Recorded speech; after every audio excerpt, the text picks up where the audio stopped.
Bienvenidos a esta nueva entrega de Reflexiones desde la banca. El tema que me propongo tratar toca una médula de las creencias pentecostales.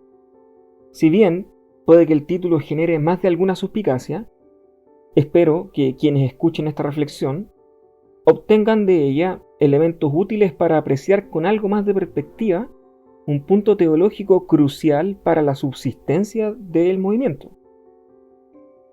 Hago una prevención. Como esta es una materia de mucha amplitud, y para ella se cuenta con mucho material, desde luego que bíblico, referencias, citas, en fin, y también muchos textos, libros de ayuda, quiero dejar claro que no pretendo agotarlo bajo ninguna circunstancia. Únicamente quisiera dejar abiertos los puntos, para que de ese modo se abra una conversación con la altura que merece este asunto. Inicio con la siguiente ilustración. Creo que es muy útil.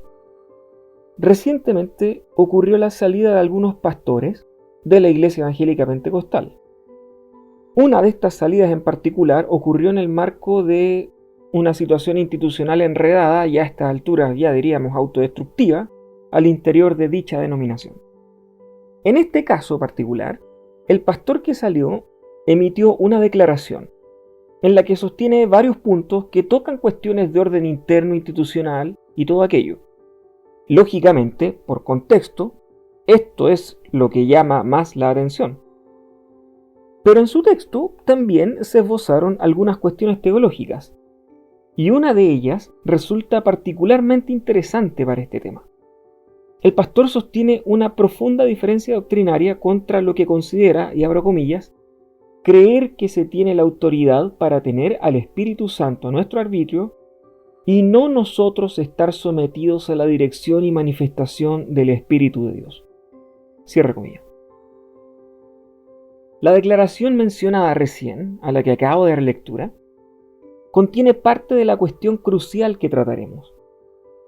Desde hace algunos años hay quienes usan el término Espíritu Santismo. Aunque no hay todavía una definición de manual sobre lo que se quiere decir con eso, el término se refiere fundamentalmente al hecho de que en los ambientes pentecostales se le ha dado tanta preponderancia a la tercera persona de la Trinidad que puede terminar quedando en segundo plano la obra y operaciones de las otras dos personas, el Padre y el Hijo. Esta preponderancia puede dar lugar a todo tipo de excesos, entre los que se incluye el atribuirle al Espíritu Santo acciones que no le corresponden. Esto es algo ya tan corriente y tan instalado, no solo del mundo pentecostal, por supuesto que podemos encontrarlo, por ejemplo, en ambientes neopentecostales, pero quedémonos en el mundo pentecostal. Digo, esto es algo tan corriente que ya se está habituado a expresiones como, por ejemplo, Espíritu Santo, bienvenido a este lugar. Esta es una que se toma de un canto que tiene esta frase y que se utiliza. O por ejemplo cuando se dice, a esta iglesia la dirige el Espíritu Santo. O cuando se dice, el Espíritu Santo me dijo, el Espíritu Santo me reveló, siento de parte del Espíritu, etc. Podrían mencionarse muchas otras parecidas, pero lo que todas tienen en común es que a fin de cuentas lo que buscan es atribuirle al Espíritu Santo acciones, y esto por supuesto que tiene consecuencias y algunas de alto riesgo en distintos niveles.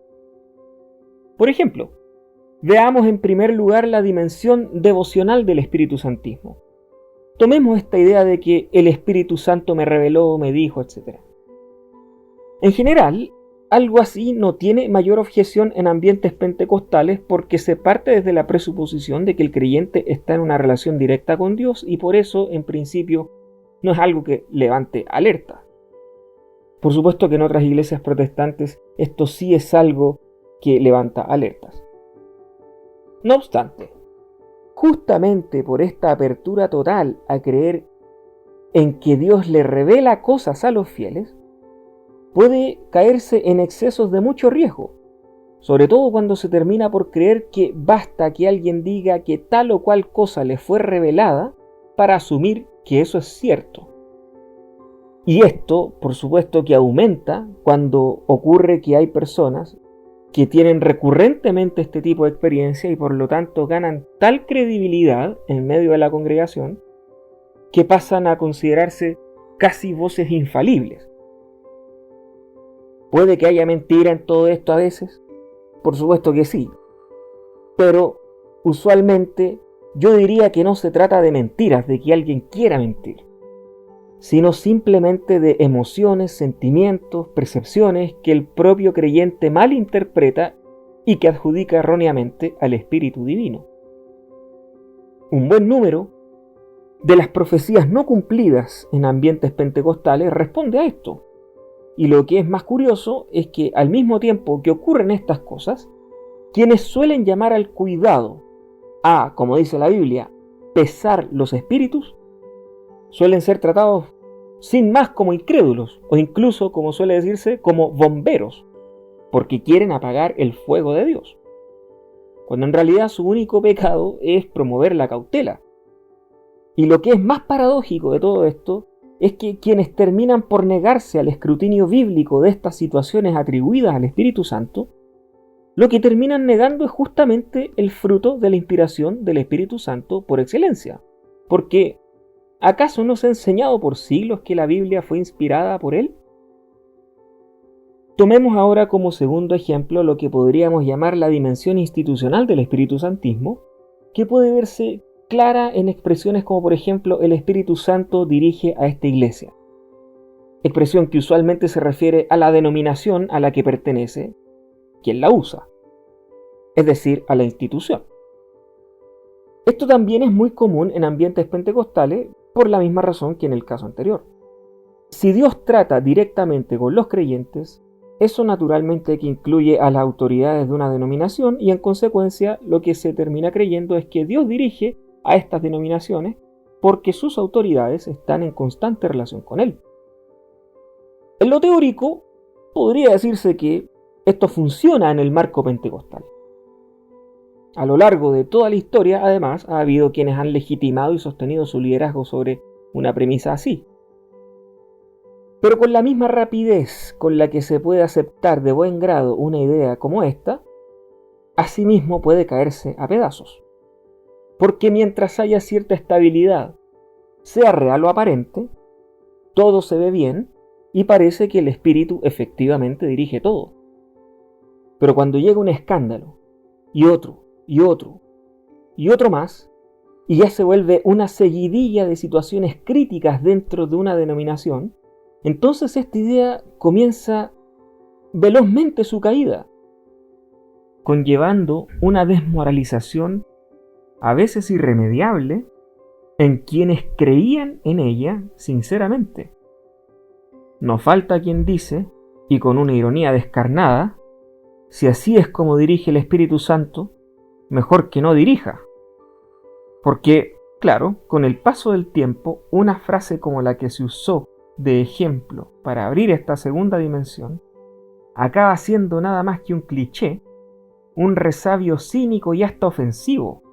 Porque lo cierto es que las organizaciones de hombres no las dirige Dios, las dirigen los hombres. Y sus errores no son responsabilidad de Dios. Entonces, ¿por qué debería responsabilizarse a Dios? Hemos visto cuestiones hasta cierto punto de circunstancia. Pero conviene ahora pasar a una tercera dimensión del Espíritu Santismo y que es la más compleja de todas. Se trata de la dimensión teológica. Es claro que los excesos mencionados y ejemplificados enraizan en una concepción errónea del rol del Espíritu Santo y esa concepción errónea tiene su última base en una concepción errónea a su vez de la Trinidad. Los pentecostales de tradición chilena se declaran trinitarios desde un inicio, pero eso no significa que esta doctrina tenga preponderancia. La mayor evidencia está no en el papel, sino en la práctica, en lo que se cree y dice cotidianamente. Y el Espíritu Santismo es precisamente una prueba de ello.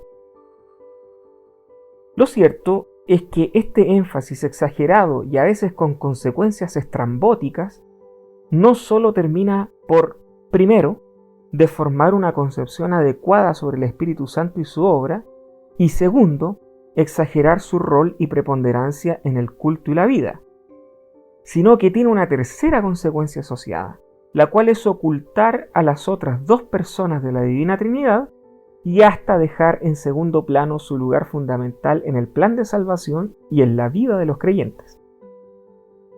Se puede hablar a diestra y a siniestra del Espíritu Santo y se le puede atribuir hasta el hartazgo todo cuanto se quiera, pero eso nunca significará que sea así realmente. Se puede usar su nombre para validar profecías y decisiones, pero nada de eso quiere decir que él respaldará automáticamente algo, como si mencionarlo se tratara de un conjuro de magia que garantiza algo. Aún más, cuando se cae en este intento de, digámoslo, tratar de manejar al Espíritu Santo, ponerlo del lado propio, se está olvidando por completo y de manera realmente impresionante que es, primero que todo, una persona. Repito, una persona, no una fuerza mágica para invocarla como mantra, y segundo, que es una de las personas de la Trinidad Divina. Repito, una de las personas de la Trinidad Divina.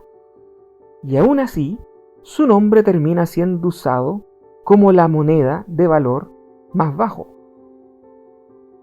¿Cómo superar la bancarrota? Habría que partir por respetar lo mínimo. Y lo mínimo es que para los cristianos de todos los tiempos, el Espíritu Santo es una persona, no una fuerza mágica manejable a gusto del deseo del creyente. Y que es una persona de la Trinidad, es decir, es Dios. Y ante Dios se postra toda la creación. Solo eso debería bastar para tener cuidado al usar su nombre. Lo segundo, poner atención a lo que Él inspiró antes que a cualquier profeta o soñador de ocasión actual al que se le adjudique inspiración del Espíritu. Esto es, las Escrituras, en las cuales se dice una cantidad importante de cosas sobre todo lo indicado antes. Lo tercero, tener especial cuidado en conocer con verdadero interés de qué se trata la doctrina más importante del cristianismo en toda su historia, la de la Trinidad Divina. Quizás esto podría ayudar al pentecostalismo a recuperar credibilidad, pero no con quienes observan de afuera, para quienes este tipo de discusiones suelen ser anecdóticas, poco entendibles, incluso innecesarias, sino para quienes estando dentro, ya sea por desencanto o cansancio, hastiados de ver cómo se habla en su nombre a diestra y a siniestra, han llegado a poner en duda no al Espíritu Santo, sino a todos aquellos que lo tratan como si fuera un simple instrumento de su humana voluntad.